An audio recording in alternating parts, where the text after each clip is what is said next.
Is the issue live streaming or live scoping? Welcome back to the channel. Welcome back to the vlog. If you're new, my name is Steve Chapman. Is the issue that we're having in the sport more about the live streaming that we have versus live scoping and forward-facing sonar? The tournament industry is constantly changing and evolving and moving forward. What was common years ago has drastically changed because of advancing technology. But is the issue live streaming or live scoping? And as we know, forward-facing sonar and live scoping is a constant growth debate. Some organizations have capped it, some use it in half the tournaments, and then the other big one doesn't use it at all. There is something for everybody who loves fishing.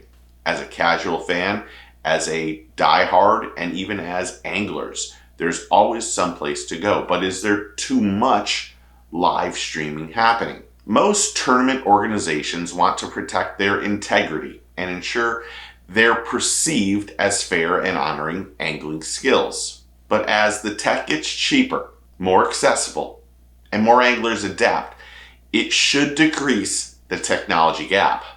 So is more live streaming hurting the sport more than live scoping?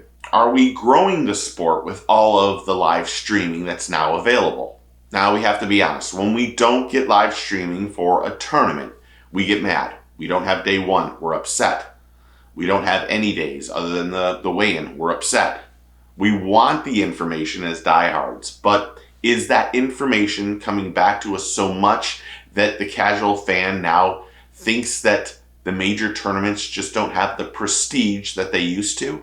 And do tournaments that have live scope and forward-facing sonar, are they separating the fans that are unwilling to adapt to this newer technology? And you have to remember, there's a lot of people that always complain that now we only see the back of anglers' heads. That's how it's always been. We need to remember that. There's always been a cameraman at the back of the boat. You can't be in front of them because they're fishing forward. Hence, forward-facing sonar. But we get in this kind of rut where we don't want to remember that this is what we've always seen. We just see a lot more of it because there's so many different avenues to watch live streaming. There are tons and tons of places. There's YouTube, there's the websites, there's television, there's channels, there's apps, there's everything that we now see that is evolving at every tournament. And we're seeing so much live streaming, it can at times seem that we're oversaturating the market.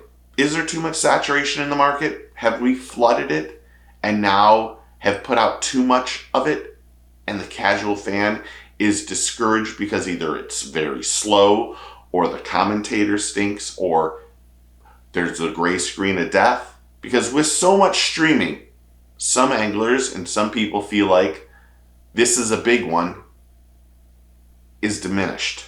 And is it more about the quality of the event or the quantity? Because I found there are a lot of tournaments that are just becoming less entertaining and less engaging for the fans. There's too much of one thing, or it just gets really boring because maybe they're at the wrong place, the wrong time of year. Maybe there isn't enough, there isn't a good enough balance of commentating versus the anglers talking versus catching fish. And now streaming seems less unique. The prestige of the tournament and its exclusiveness seems slightly diminished at times. But with all the streaming options and the television rights and all the stuff that the big organizations are doing, it helps to push more viewers and dollars into the hobby. And please note, I'm saying hobby again. And the debate on forward-facing sonar is one that just, it's ongoing. It's every day, all day. And I'm not sure if live scoping is hurting more than live streaming. I mentioned it several times in this video that there seems to be less prestige in certain events. You can't take the prestige away from the Classic, it's the best. But with all these tournaments competing for our viewership on the same weekends, we have to decide which and where we're going to watch it. And then it just seems like at times we're missing the mark of maybe some great fishing that might be held someplace else. And so live streaming, while great, seems like it's hurting the hobby almost just as much as live scoping. If you're a fan, you love the live streaming events. It's more access, it's more content. If you're a casual viewer, you now feel like the hobby is more saturated with live streaming events, and it has diminished the hobby. And if you're an angler or organizer, you worry about maintaining viewership, sponsorship value, and building distinguished events. But is forward-facing sonar and live scoping hurting professional tournament fishing more than live streaming? That is the ultimate question. Is there a way to get back to what we had?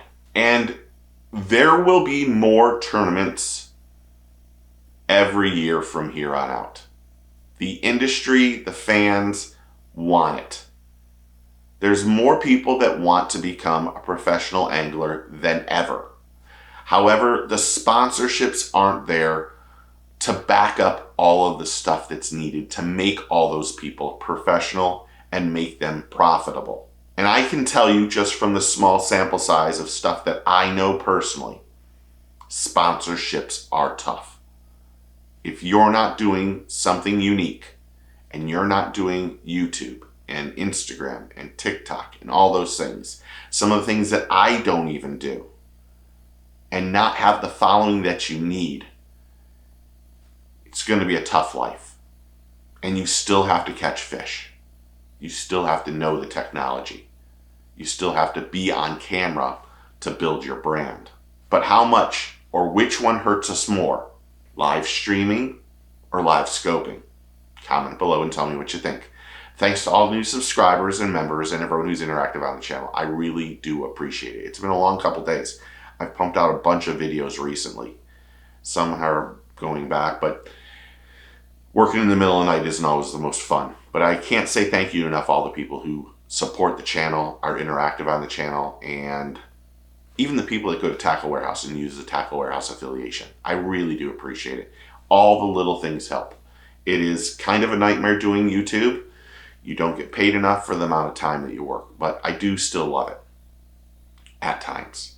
But I want to say thank you at all times. I just want to be humble and just make sure I say thank you to everybody, so thank you. But if you're not a subscriber, click that like, subscribe, and click that notification bell so you know when the next video drops. Remember, take a kid fishing, tight lines, cheers, and get your fish on.